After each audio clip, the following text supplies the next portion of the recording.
21 juin, les Togolais honorent leurs martyrs, ceux qui ont donné leur vie en sacrifice pour que naisse la nation togolaise. Des cérémonies de dépôt de gerbes ont eu lieu sur toute l'étendue du territoire national ce jour. Le secteur hôtelier comme vecteur de redynamisation du tourisme en Afrique. C'est l'essentiel de ce qui meublera les 2 jours d'échange du 6e forum sur l'investissement hôtelier en Afrique ouvert ce matin au Radisson Blu 2 février par le Premier ministre Komi Selom Klatsou. Et puis le dernier virage des examens de fin d'année est amorcé. Plus de 74 000 candidats ont débuté ce mardi les épreuves écrites du baccalauréat, deuxième partie. C'était les principaux titres de ce journal. Bonsoir à toutes et à tous. À la présidence de la République, le chef de l'État Faure Sozimna Nyazingbe a reçu le directeur général pour l'Afrique du service européen pour l'action extérieure. Présent à Lomé, où il prend part depuis hier au séminaire régional des chefs de délégation de l'Union européenne en Afrique de l'Ouest, Cohen Vervaek est allé échanger avec le président de la République sur les questions de coopération bilatérale dans le cadre du 11e Fed et surtout les grands sujets d'actualité, notamment l'immigration et le terrorisme. Nous l'écoutons au sorti de l'audience au micro de Arnaud Kili. Tout d'abord, remercier le président de la République pour l'hospitalité qui nous est offerte ici. Nous sommes ici à l'occasion d'un séminaire régional de tous les ambassadeurs de l'Union européenne dans la région de l'Afrique de l'Ouest. Dans le cadre de cette réunion, nous discutons surtout les défis qui se posent au niveau régional, les questions de migration, les questions de terrorisme. Et c'est sur ces questions que nous avons aussi entretenu avec le président. Aussi la coopération bilatérale qui est très importante pour renforcer la résilience de la société togolaise au niveau économique, au niveau politique. Un autre point, je crois, si je peux ajouter, c'est la sécurité maritime. Le Togo s'apprête à accueillir le sommet de l'Union africaine sur la sécurité maritime le 15 octobre ici. C'est un élément très important pour nous, pour l'Europe, parce que l'insécurité dans le golfe de Guinée est maintenant tout à fait alarmante et il faut une action décisive de l'Afrique, mais aussi de ses partenaires pour lutter contre l'insécurité maritime. Et le sommet que le Togo s'apprête à abriter et pour lequel la diplomatie togolaise fait des efforts tout à fait importants sera un signal fort de mobilisation du continent africain et de ses partenaires dans ce domaine. Et peu après être sorti de chez le chef de l'État, le Belge Cohen Vervaeke s'est également entretenu avec le Premier ministre Komi Selom Klatsou à la primature. Il a également été question de la préparation par le Togo du sommet sur la sécurité et maritime. Et également à la primature, le chef du gouvernement, Komi Selom Klatsou, a reçu le représentant personnel du secrétaire général de l'ONU en Afrique de l'Ouest. Dr Mohamed Ibn Chambas est allé réitérer le choix du système des Nations Unies sur notre pays pour conduire au mieux les ODD, Objectifs de développement durable. Nous écoutons Dr Ibn Chambas au micro de Nathalie Banigé. Nous sommes venus sincèrement remercier le Premier ministre pour la coopération très forte qui existe entre le gouvernement togolais et le système Nations Unies ici au Togo. Tous les systèmes des Nations Unies, nous apprécions beaucoup les disponibilités, les ouvertures, les collaborations régulières qui existent entre les Nations Unies et le Togo dans plusieurs domaines. Comme vous le savez, l'équipe pays est engagée au Togo dans le domaine de la santé, l'éducation, l'environnement,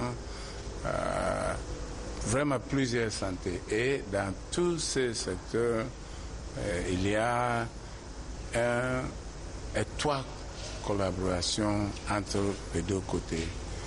Et aussi,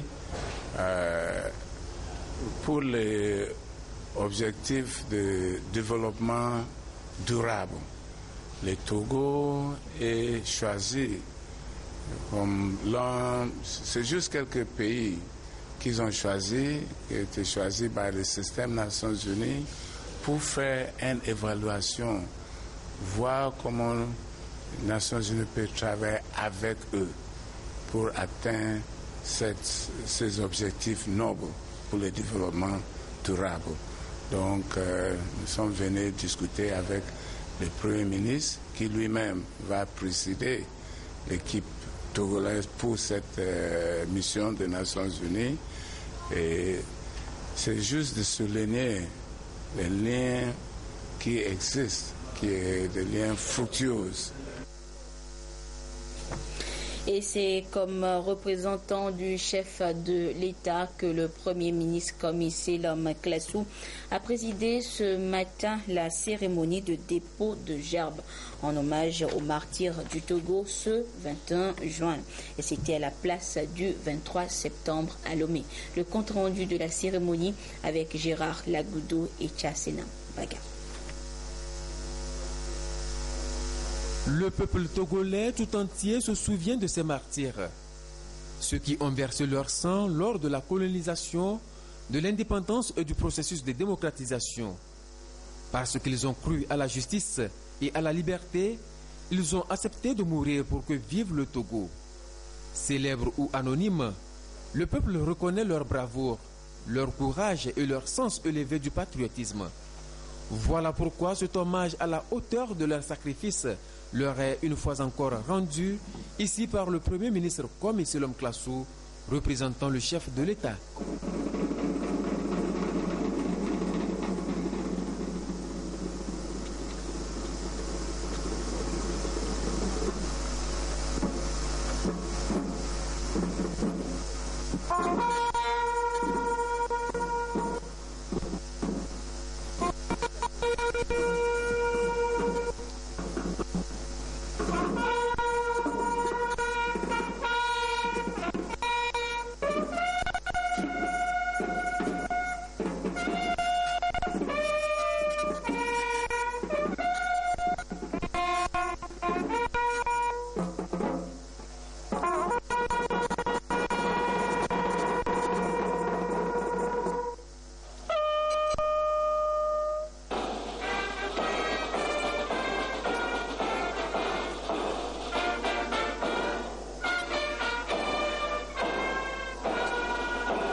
La commémoration des martyrs du Togo est un devoir de mémoire, moment intense de prière, de chant et d'exaltation du patriotisme. Le Togo est notre bien commun à tous, notre richesse, notre premier atout dans le monde. Nous devons le défendre et veiller à sa prospérité en tout temps et en tout lieu face aux nouveaux défis qui se présentent à lui, notamment la relance économique et la cohésion sociale, avec à la clé l'émergence pour le bien-être des populations. Même cérémonial observé dans les grandes villes et préfectures du pays comme à Tivié, Pia, Sokodé et Dapaon. Je vous en propose l'ambiance.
Anniversaire, nous vous demandons de les garder toujours en paix.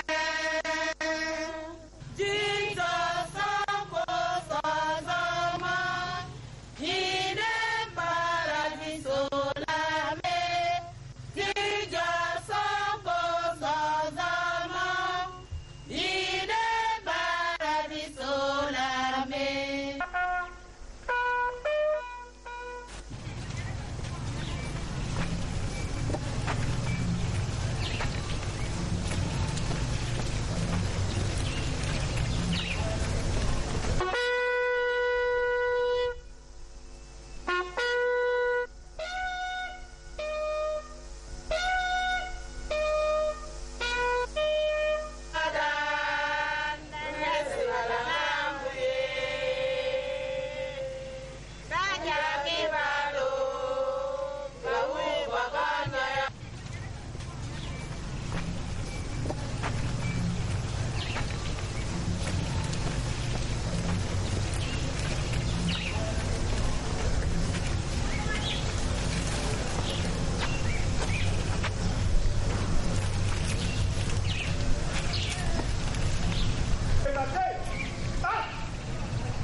Autre actualité, les pays africains misent sur les hôtels pour redynamiser le tourisme sur le continent. Mais comment y parvenir? C'est ce qui ressortira des 2 jours d'échange entre les participants au 6e forum sur l'investissement hôtelier en Afrique. Rencontre ouverte ce matin par le Premier ministre Komi Selom Klassou dans le rénové Radisson Blu Hôtel de février. Le compte rendu avec Augustin Kossi et Prudence Zissou. L'Afrique reste confrontée ces dernières années à de nombreux défis qui l'empêchent de s'affirmer sur le marché international du tourisme. Le manque de financement du secteur, notamment dans l'hôtellerie, constitue un des facteurs qui freinent aujourd'hui l'émergence d'une véritable industrie touristique sur le continent. Les hôtels ont besoin d'accompagnement pour pouvoir s'affirmer sur notre territoire et en Afrique.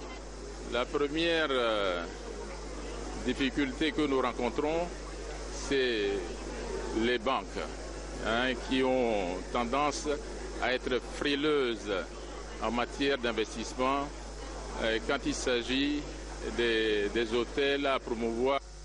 Et pourtant, d'autres continents, l'Europe, l'Asie et l'Amérique, tirent profit des retombées économiques générées par le tourisme. Une réalité qui est bien loin de l'Afrique, surtout subsaharienne. Le 6e Forum international sur les investissements hôteliers en Afrique est donc un rendez-vous mondial sur les grandes tendances actuelles qu'offre ce marché émergent.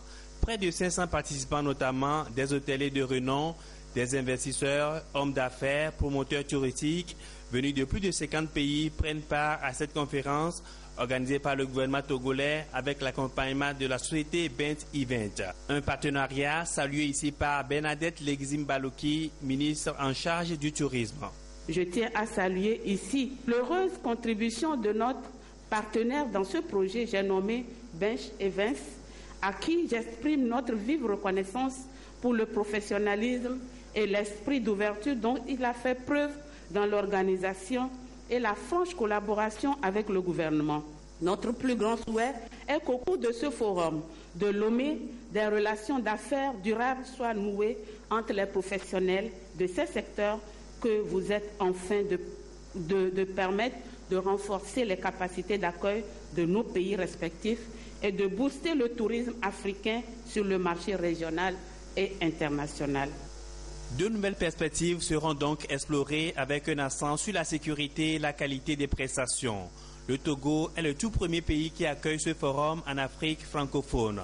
D'importantes réformes y sont entreprises en matière d'infrastructures de transport et d'accueil afin d'attirer plus d'investisseurs et de touristes et mieux positionner le pays sur le marché du tourisme international.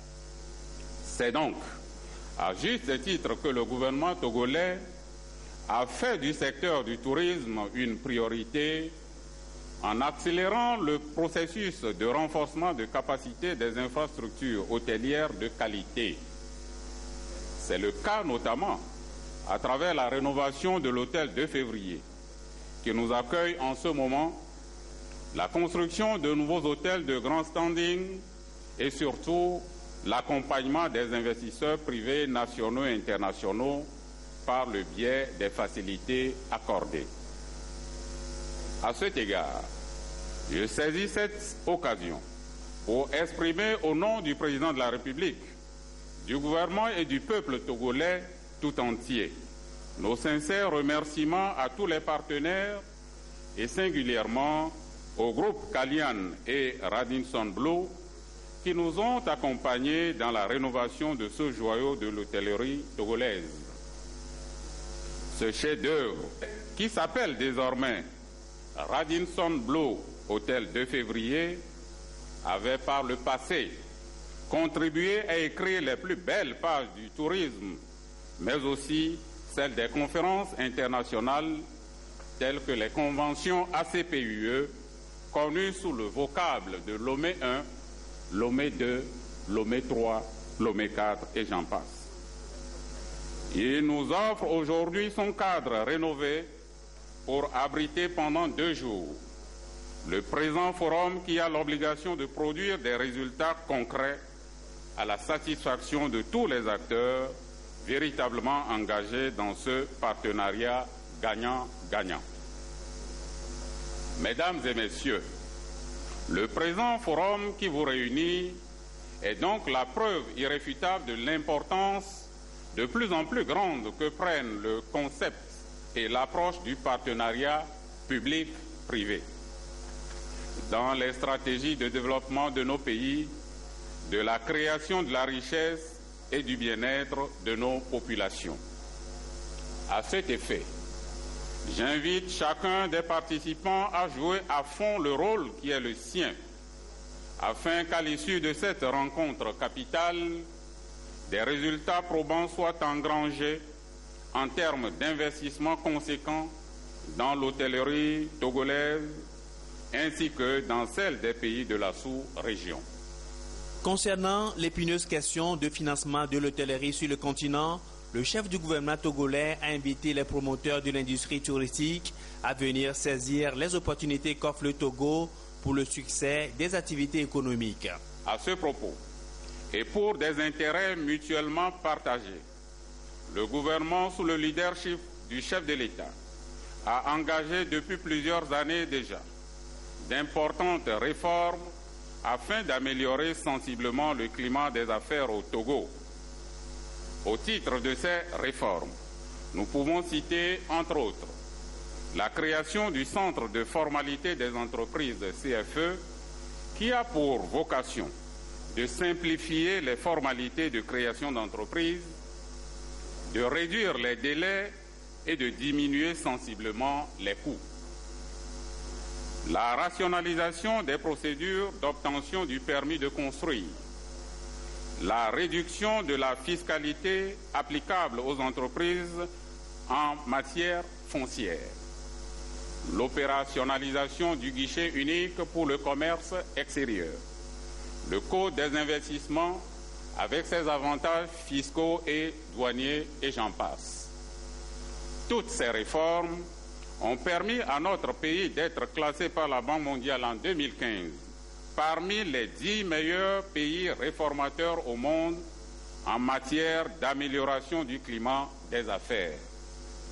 De surcroît, elles ont renforcé l'attractivité du pays. Un des indicateurs de cette attractivité et dont vous aurez certainement besoin comme levier essentiel en matière d'investissement est bien entendu le rythme soutenu d'implantation des banques au Togo, dont des grands groupes de renom, mais aussi des filiales de grands groupes internationaux. Vous aurez l'opportunité d'aborder au cours des échanges et d'approfondir toutes ces questions et bien d'autres encore relatives à l'installation de vos entreprises et surtout au libre exercice de vos activités respectives au Togo. J'invite donc les promoteurs de l'industrie touristique et hôtelière que vous êtes à venir saisir les opportunités naturelles, humaines et logistiques qu'offre notre pays. Au rang des conditions offertes figure en bonne place le facteur sécurité qui, au regard des menaces terroristes planétaires, constitue sans nul doute le référentiel majeur et indispensable à la promotion et à l'optimisation efficiente de vos investissements. Il est évident que la question hôtelière est multidimensionnelle. Concernant justement la problématique sécuritaire, je voudrais avec loisir vous annoncer que, sous l'égide de l'Union africaine, le Togo, notre pays, s'apprête à abriter au mois d'octobre prochain à Lomé le sommet extraordinaire sur la sûreté, la sécurité maritime et le développement en Afrique. Vous conviendrez avec moi que sans la sécurité et la paix, aucun investissement fructueux n'est possible. Nous devons donc agir collectivement et maintenant. L'Afrique nourrit donc l'ambition de devenir une destination sûre en matière du tourisme à l'issue du Forum de Lomé. Une nouvelle vision qui pourrait être possible grâce à l'engagement soutenu de chaque État.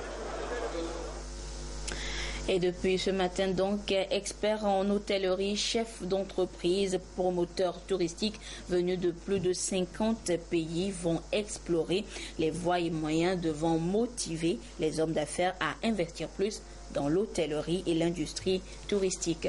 Et dans notre pays, le Togo, ce secteur connaît un regain d'intérêt, surtout avec les innovations entreprises par l'État dans le contexte de la relance économique. Aimé Abalo nous fait découvrir ce tout nouveau dynamisme. L'entrepreneuriat au Togo est-il vraiment orienté vers l'hôtellerie? Le flux des investissements dans ce domaine est-il assez dynamique? Ces questions méritent d'être posées à l'heure où Lomé accueille un important forum sur les investissements hôteliers en Afrique. L'hôtellerie togolaise a connu ses années glorieuses dans les années 80 avec un tourisme attractif qui suscitait la curiosité de nombreux visiteurs. Les plus grosses infrastructures relevaient du domaine de l'État, mais au fil du temps, elles sont tombées en désuétude. Avec les efforts du gouvernement pour redresser l'économie, le secteur de l'hôtellerie et du tourisme est en pleine réforme. De 3,1% en 2014, sa contribution au PIB est passée à 6% en 2015. Ce qui a motivé davantage le gouvernement à réhabiliter principalement le Radisson Blu de février avec 37 milliards de francs CFA. Le joyau vient enrichir le service offert par les nombreux privés qui opèrent sur le terrain, car il y a un défi concernant le développement d'une véritable industrie touristique au Togo. Lomé peut accueillir une dizaine de projets comme Daopa si nous sommes organisés. Comme je l'ai dit, nous avons des richesses à vendre. Et ces richesses, en dehors des ressources humaines, des hommes qui savent accueillir, qui savent construire, il y a l'intérieur que nous avons. Le Togo est une bande qui représente en miniature toute l'Afrique. Donc c'est une force aussi. Mais maintenant, il ne faut pas qu'on les laisse dormir. Laisser dormir les hommes compétents, laisser dormir les capitaux dans les banques, laisser nos paysages dormir, c'est tout ça qu'on va réveiller. Le touriste étranger laisse des devises dans le pays. Et quand on somme tout ça à l'échelle macroéconomique, c'est des devises importantes qui nous permettent d'équilibrer nos comptes, nos balances. Donc, le tourisme a un rôle très important dans nos pays. Et les pays du Nord, du Maghreb, il y a certains qui, essentiellement, souchent leur budget sur le tourisme, l'hôtellerie. Voilà pourquoi le Togo a des forces, je le répète, et doit les exploiter pour que le tourisme devienne une réalité. Grâce à la politique des infrastructures entreprise par les autorités, l'image du pays change. L'amélioration du climat des affaires attire les capitaux étrangers. Tout comme les banques, les hôtels foisonnent. Mais les prix pratiqués aux clients sont difficiles à uniformiser. Nous devons faire en sorte que le prix moyen hôtelier soit abordable pour tout et ne pas nous soucier uniquement sur les hôtels d'affaires. Si tous les États de l'UEMOA respectent ça, c'est déjà ça important. C'est important pour l'hôtellerie au Togo. C'est très important parce que nous, on ne doit pas s'attendre à prendre uniquement des clients qui peuvent payer 150 000 francs par jour pour une chambre ou 200 000, je ne sais pas. Nous devons être abordables pour ceux qui viennent de loin. Cette question de coût engendre une prolifération de petites structures d'accueil qui raflent pratiquement la clientèle sans pour autant offrir une meilleure qualité de service. C'est l'une des raisons pour lesquelles l'État s'emploie à assainir le secteur pour distinguer le vrai de l'ivraie et rehausser l'image du pays. Aujourd'hui, il y a un patrimoine privé qui commence à naître au niveau de l'hôtellerie. Je crois que si on soutient l'Union togolaise de l'hôtellerie au Togo et que nous nous organisons, les autres qui ont envie d'investir seront, attention, ils sont organisés, j'aurai ceci, j'ai ça, j'ai telle couverture. L'organisation, l'État doit être derrière nous, classer très tôt. Les hôtels, ça a été fait déjà en partie, en grande partie c'est fait, mais on doit continuer. Aujourd'hui, le partenariat est de plus en plus renforcé entre l'État et l'Union togolaise de l'hôtellerie. Une collaboration étroite est établie pour promouvoir l'emploi et prévenir l'insécurité qui menace le secteur touristique. Ceci est déterminant pour à la fois motiver de nouveaux entrepreneurs togolais et les hommes d'affaires étrangers à investir dans le secteur, mais aussi confirmer de façon durable et permanente aux visiteurs que le pays est une destination sûre dont la capacité d'accueil se modernise et s'agrandit. Le Forum sur l'investissement hôtelier en Afrique est donc une répétition générale pour le sommet de l'Union africaine sur la sécurité maritime qu'accueille Lomé en fin d'année. Jour de congé ce 21 juin au Togo, mais pas pour les plus de 74 000 candidats au baccalauréat deuxième partie. Après les épreuves facultatives hier, les choses sérieuses ont débuté ce matin sur toute l'étendue du territoire national. Et la traditionnelle visite des centres d'examen par le ministre de l'Enseignement supérieur s'est déroulée cette année dans la région de la Kara. Et à Kara, la correspondance de Nestor Mozo. C'est l'heure de vérité pour les élèves de la classe de terminale. Ils sont face à leur destin depuis ce matin. Ils composent pour l'obtention du Bac 2, le tout premier diplôme universitaire. Cette année, la tournée du ministre de l'Enseignement supérieur s'est faite à l'intérieur du pays, plus précisément à Kara. Le ministre a visité les centres d'examen au moment où les candidats planchaient sur la première épreuve, qui est le français. Une épreuve à 3 sujets au choix. Le premier est une contraction de test qui a pour titre « La littérature n'est pas un objet de savoir », extrait de l'avant-propos de l'histoire de la littérature française de Gustave Lançon. Les candidats doivent en faire un résumé ou une analyse et dégager un problème important pour mener une discussion. Le deuxième sujet est un commentaire composé sur un test tiré de l'œuvre « Enfantissage » de Selong Banou. Le troisième sujet est une dissertation. Il est demandé aux postulants au Bac 2 s'ils partagent l'opinion de Simone de Beauvoir qui affirme dans son œuvre La force de l'âge que, en toute société, l'artiste, l'écrivain demeure un étranger. Après avoir fait le tour de certains centres, le ministre s'est dit satisfait du déroulement de l'examen. Nous voyons des candidates et des candidats assidus, sereins au travail. Et cela, évidemment, ne peut que nous satisfaire. Nous avons ici, dans la région de Kara, 8869 candidats. Et Kara fait partie des centres les plus importants. Après, évidemment, la région du Golfe, la région du plateau Est et la région maritime. Nous souhaitons à toutes les candidates, à tous les candidats, bonne chance. L'année s'est passée dans la sérénité Il faudrait qu'au terme de l'année, les résultats reflètent justement le travail qui a été accompli. Par les années passées, la correction du bac 2 se faisait uniquement à Lomé. Cette année, une innovation a été introduite. La nouveauté, effectivement, cette année, c'est que Kara abrite un centre de correction. Vous savez que jusque-là, le centre de correction qui existait, c'était à Lomé. Cette année, un nouveau centre de correction est créé ici et nous l'avons visité. Les conditions sont très bonnes. Le bac 2 au Togo comprend 12 séries, 3 dans l'enseignement général et 9 dans l'enseignement technique. 63 858 candidats sont inscrits dans l'enseignement général. Au niveau de l'enseignement technique, ils sont 10 238 postulants, ce qui donne un total de 74 096 élèves qui composent cette année contre 66 039 l'année dernière. Et tous les candidats se sont donc lancés à la conquête du tout premier diplôme universitaire. Je vous présente maintenant l'étape de Lomé sur ce reportage de Ramdan Bassina.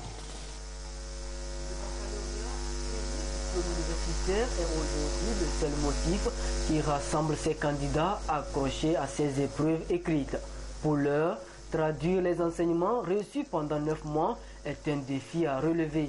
74 096 candidats sur l'ensemble du territoire, soit 63 858 dans l'enseignement général et 10 238 pour l'enseignement technique.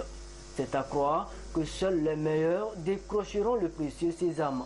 Pour prendre le pouls de cet examen, les ministres Georges Aïdam en charge de l'enseignement technique et Palanwe Tchakwele des enseignements primaires et secondaires ont visité certains centres d'écrit. Le baccalauréat est un sésame important.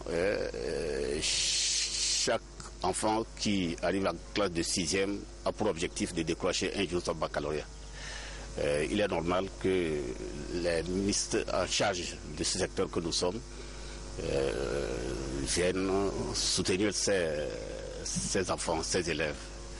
Au moment où je vous parle, le ministre en charge de l'enseignement supérieur et de la recherche se trouve dans la région septentrionale.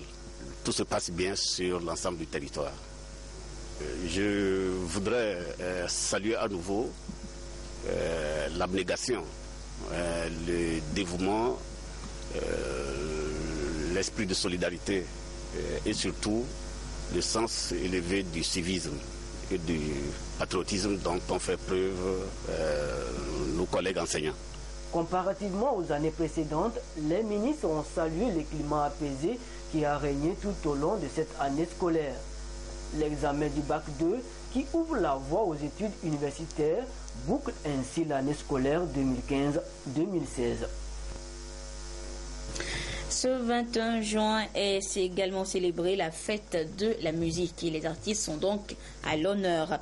Le thème retenu pour cette année est « Œuvrons ensemble pour la musique », un thème qui appelle tous les artistes à l'union et à la cohésion sociale. Voilà, ainsi se referme cette édition quelque peu longue, actualité oblige. Merci à vous qui l'avez suivi un peu partout grâce à la télévision togolaise. À 22h30, vous serez en compagnie de Adolphe Baka pour la dernière édition du journal. Mais d'ici là, restez fidèles au programme de la mère des télévisions. À demain.